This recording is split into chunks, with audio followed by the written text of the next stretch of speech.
Yan, hi guys, good morning. So may bago na naman tayo na discover yung bagong scam.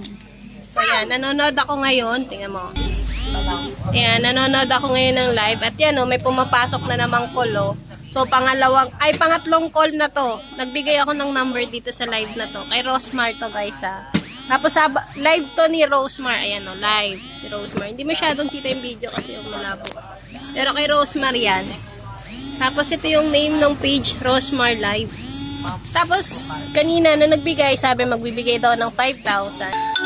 Yan, sabi magbibigay daw siya ng 5,000. Tapos natuwa naman ako, ang dulos ko walang nanonood ako ng live niya. Tapos, nung naibigay ko na yung number, maya may tumawag na number. Tapos, kinukuha ngayon yung Gcash number ko daw, kung may laman daw, ganun. So, sabi ko, walang laman yung Gcash ko. Tapos, in-end yung call. Sabi ko, oops. May red flag. Tapos, after that, mga ilang minuto lang, may tumawag na naman ulit. Secretary daw ni Rosmar. So, inutusan na daw siya ni Ma'am Rosmar. Dodoblehin daw yung laman ng Gcash ko. Pagkasabi kong wala yung laman yung Gcash ko, pinatay na naman ulit. Tapos ngayon, habang nagre-record ako ngayon, may tumatawag na naman, pangatlo.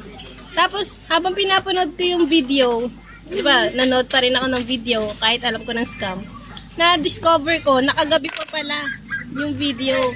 Sabi ni Rosmar, umaga ngayon guys tingnan nyo, umaga ngayon. Umagang umaga. Pero sa Rosmar, sabi sa video ni Rosmar, 1:55 AM.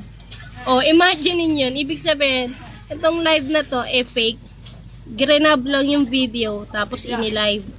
So, ingat tayo guys, wag na kayong magpaloko sa mga ganyan. So, ingat-ingat. At baka, napakarami naman loloko sa Gcash ngayon. Kawawa naman. Nagamit pa si Rosmar. So, yun lang guys. Ingat.